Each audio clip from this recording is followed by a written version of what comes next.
So for a couple of days now, I've been thinking about this concept of luminality. It seemed to me as if I'm evaluating everything, a lot of the things that I've learned from Lagos and this project here where we constructed a meat plant, probably the largest meat plant in West Africa. And it's got all the bells and whistles, but it was a very extremely challenging project. And I moved from complete despair to excitement, from the lowest valleys to the highest heights, as I had to come to grips and face challenges in meat science that I never encountered before in my life. And this concept of luminality was introduced to me by somebody from Austria that became a very close collaborator in this work with me across a broad spectrum, but including the field of meat science. And she introduced me to the work of Arnold van Gennep, here from the early 1900s, and his theory of coming of age. And I've done an article on this. I will post a link to this. But one of the overwhelming experiences I have is the realization that for everything that we've done, there is a much better way. I'm fortunate that I not only was responsible for designing large part of this process of the plant and the large part of the processing lines and the deboning lines and those kind of things. Unfortunately, I wasn't involved in the layout of the freezers and drainage and those kind of things. But nevertheless, over the 6-year period that I was involved in this project, now that the project is nearing an end, I'm thankful that I had the opportunity not just to do the building and construction and the design and the layouts, but that I'm intimately involved in the design of the recipes and the staffing and the training of the staff and the commissioning and turning the plant from a new startup into a profitable business. That experience has had some profound implications on my thinking about what a meat plant is and what the optimal design of a meat plant is. And if I look back at what we've done, I would do everything different.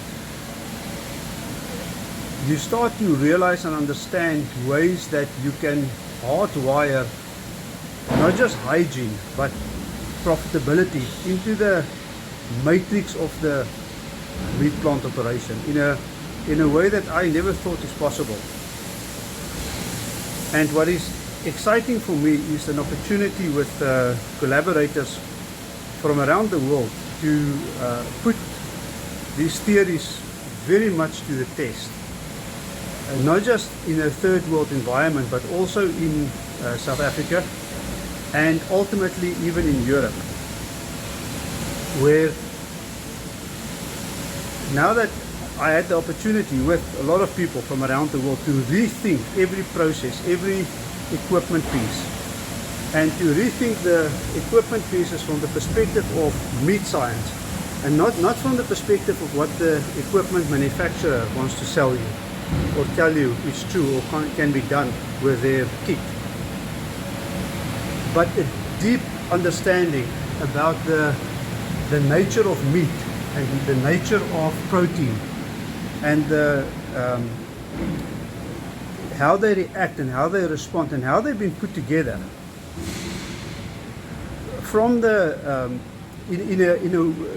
considering these things from a perspective that I've never had the opportunity to think this deep and hard about it. And I was never challenged to that point. It was never necessary. Everything worked and there was an industry, and it was easy, and it was plugged into an industry to construct and to train and to equip, and to the spice companies was there, and everything is there. And in Nigeria, in Lagos, there's nothing. To a degree that I never thought is possible anywhere on this planet. And then from this perspective, to think completely new about it, completely new. And this is what I've been doing for the last couple of days and weeks as I'm going through this process of understanding the fundamental transition phase that Lagos became for me out of the woody scenario that I started with Oscar Kleinveld. And so now that I have the opportunity to do that, I had to go and buy myself some other clothes, because stained shirts and pants from a factory NPD environmental background just won't do anymore. And it was so symbolic. I joke about it. It's symbolic that I'm doing that. And I had the chance yesterday to go back to the Hard Rock Cafe in Lagos, where my journey started. In a sense, I was wondering if I should take the project or not, and I went there and I had a Heineken beer, and I decided I'm going to do it. And I'm so thankful that I stuck at it up to this point. There were, God in heaven knows how many times I wanted to run away. I joke with my friends. I think they get very concerned about it when I say stuff like that. That every night when I get home, I want to slit my wrists. I just lock the knives away, and I of course say jokingly. I mean, I'm not. the lows were pretty low, and the highs were pretty high, and the sobering nature of where I am now, to objectively look at it and say what happened over the last 6 years in terms of my thinking, and it's foundational, it's fundamental. And the challenge now is to take this picture that I see so clearly in my mind and package that in a way that I can communicate this to the wider world, and say that there is a much better way of doing things. And I've just reached out to somebody I met in Georgia, and I'm going to send this to him as well. It's a farmer from South Africa who's doing some radical things there. And I said to him, as somebody, I think they went there in 2015, who's left everything in South Africa and went to Georgia, which is pretty much third world from what I understand as well. What challenges do you have? And to brainstorm and interact with him a little bit about these things, and say, in your industry, far removed from my industry, far removed from my world, but I bet you there's a lot of similarities in experience, and there's things that I can learn from him. How do you keep going when things don't work, and when it's not easy? In fact, it's not just not easy, it's damn hard. It becomes so hard that you just want to give up. Do you ever come at that point? How do you manage that? And then through this, for a new vision to emerge, like I said, coming from meat itself, not a concept that I want to sell, not that I want to sell equipment and now I want to tell people that this is the best way of smoking meat, or whatever the case may be. Far more fundamental. Let the meat itself speak to us and tell us what it wants us to do to it. It is the meat that's the most important thing. That is what shapes our understanding of what the processing environment should look like. And we far strayed away from the most optimum way of doing these things. And as a result of that, food became very expensive. It doesn't have to be that.